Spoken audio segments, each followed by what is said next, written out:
नमस्कार, मी सी रोहन सरला रमाकांत पिंगळे. माझ्या रोहन पिंगळे या यूट्यूब चॅनलवर आपल्या सर्वांचं मनपूर्वक स्वागत. सुप्रभातम. सुरुवात करूया आपल्या मेडिटेशन व्हिडिओ आणि चिंतन डे 167ला. हाताच्या मुद्रा अशा, डोळे बंद करायचे आहेत, सरळ ताठ बसायचं आहे, पाठीचा कणा एकदम सरळ, चेहऱ्यावरती स्मित हास्य आणि सर्वात प्रथम आपल्या आईवडिलांना वंदन करायचं आहे, नमस्कार करायचा आहे आणि त्यांना धन्यवाद द्यायचे.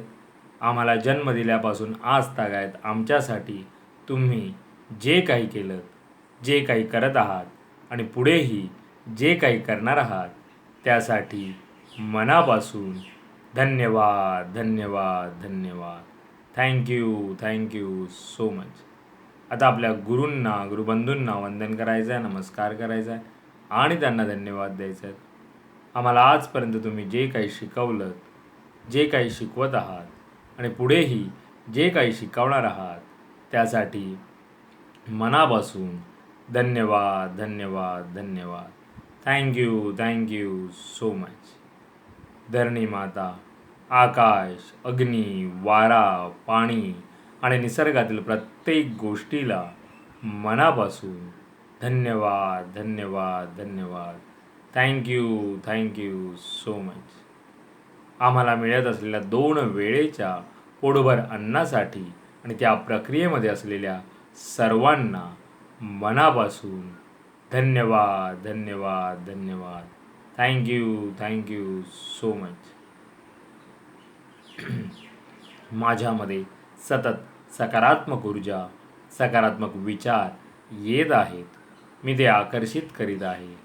मी आनंदी आहे, सुखी आहे, निरोगी आहे, यशस्वी आहे. मी सर्वांचा सन्मान करतो. मी ब्रह्म आहे. मी त्या चैतन्यमय ऊर्जेचा अंश आहे. मला सर्व शक्य आहे. मी सर्वांना सकारात्मक ऊर्जा, सकारात्मक विचार देऊ शकत आहे, कारण यामध्ये मला पूर्ण युनिवर्स मदत करत आहे आणि त्यासाठी या पूर्ण युनिवर्सचे मनापासून धन्यवाद धन्यवाद धन्यवाद. Thank you so much. आणि आता आपण ओंकार ध्यानाला सुरुवात करूया.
आणि आता आपण थोडा वेळ अनुलोम विलोम करूया. एका नाकपुडीने श्वास आत घ्यायचा आहे आणि दुसऱ्या नाकपुडीने श्वास सावकाश सोडायचा आहे आणि तिथूनच पुन्हा एकदा श्वास आत घेऊन दुसऱ्या नाकपुडीने श्वास सावकाश सोडायचा आहे. सुरुवात करूया अनुलोम विलोम.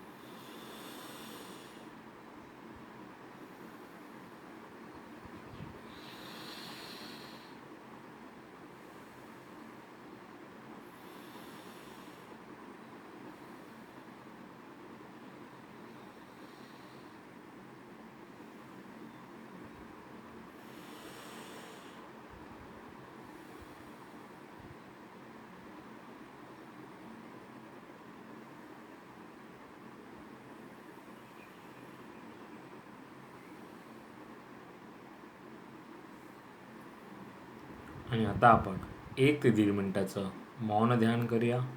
चेहऱ्यावरती स्मित हास्य आणि जे काही विचार येत असेल त्यांना येऊ द्या. अडवण्याचा प्रयत्न करू नका. सुरुवात करूया 1 ते 1.5 मिनिटाचं मौन ध्यान.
Thank you so much.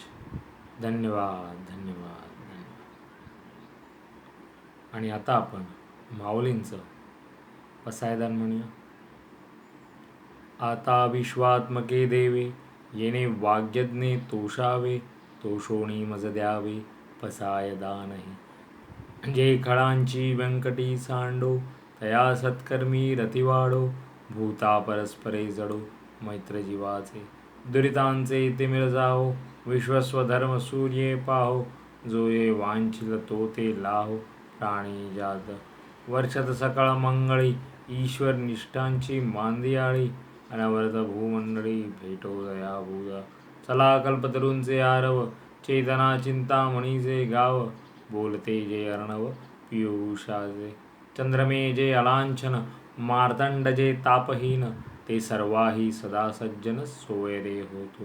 किंबहुना सर्वसुखी पूर्ण होणी तिही लोकी, भजिजो आदी पुरखी अखंडित. आणि ग्रंथोपजीवे विशेषी लोकी इये, दृष्टादुष्ट विजय होवावेजी. येत म्हणे श्री विश्वेश्वराओ, हा होई दान बसावो, येणे बरे ज्ञानदेव सुखिया झाला.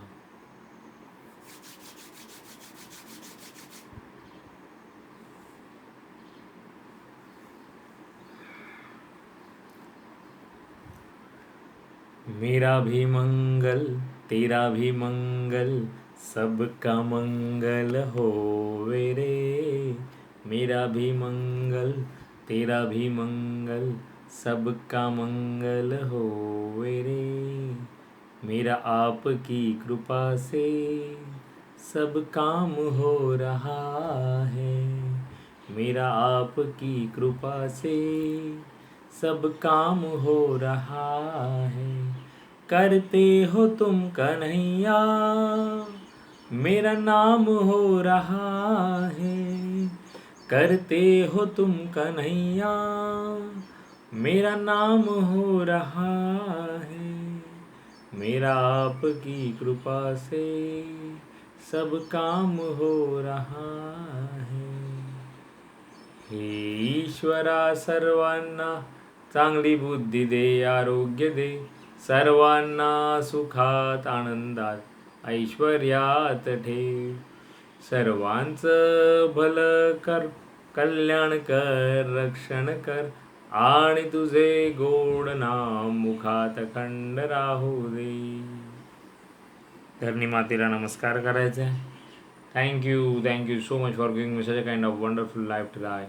खूप खूप आभारी असे सुंदर आयुष्य जगण्याबद्दल मनापासून आभारी आहे. Truly blessed, truly grateful from my bottom of the heart. हृदयापासून धन्यवाद धन्यवाद धन्यवाद. आजचा आपला चिंतनाचा विषय आहे बातम्या. येस, मग त्या बातम्या न्यूजपेपरमधल्या असोत की टी व्हीवरच्या. तुम्ही बातम्या कधी, किती वेळ, केव्हा पाहता यावर चिंतन करायचं आहे. बातम्या दोन प्रकारच्या असतात, एकतर सकारात्मक आणि नकारात्मक. पण आताच्या काळात टी व्ही काय, न्यूजपेपर काय किंवा मोबाईलमध्ये काय, ज्या बातम्या येतात त्या जवळपास 90% नकारात्मक असतात आणि 10%च कुठेतरी काही चांगली गोष्ट असेल त्याबद्दल एखादी बातमी असते, ती असते सकारात्मक. तुम्ही एकदा कधी करून पाहिलं नसेल तर नक्की करा. पुढचे 4 दिवस तुम्ही आयदर न्यूजपेपर पूर्णपणे वाचू नका किंवा टी व्हीवरच्याही बातम्या पाहू नका. दोन्ही एकदम करावं लागेल. करून पहा.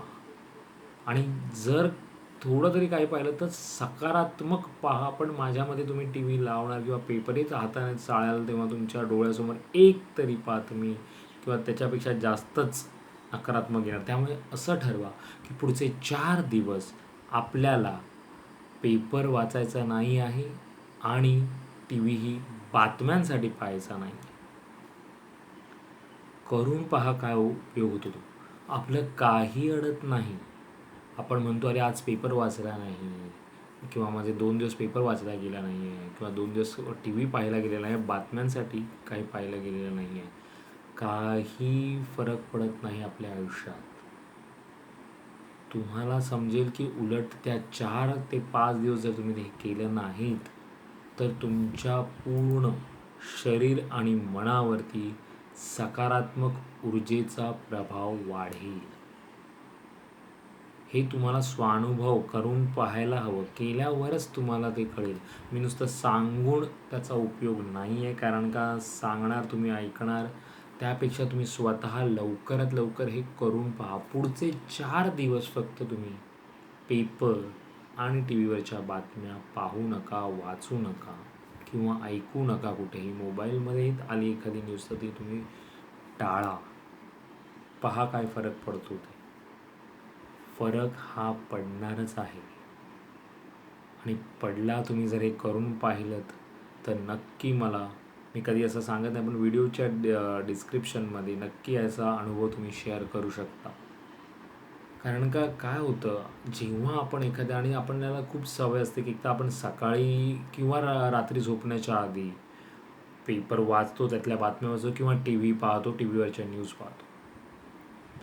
त्यामुळे आता तर मी जे सांगतोय की हे 4 दिवस तुम्हाला काही करायचंच नाही आहे.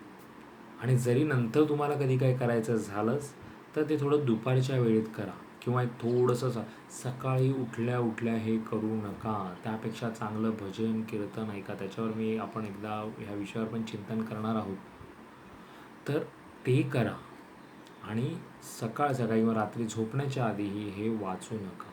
कारण का रात्री झोपताना पण तुम्ही जे कराल ते तुम्ही तुमच्या मनामध्ये, अंतर्मनात ते पुरवलं जाईल. त्या अंतर्मनाला तुम्ही पुरवाल आणि तसंच काय होईल त्याच्यामध्ये, ते झोपेमध्ये ते तुम्हाला त्या गोष्टी अजून इम्प्लिमेंट व्हायला पुढच्या आयुष्यामध्ये कधीही ते काही गोष्टी आकर्षित होऊ शकतात.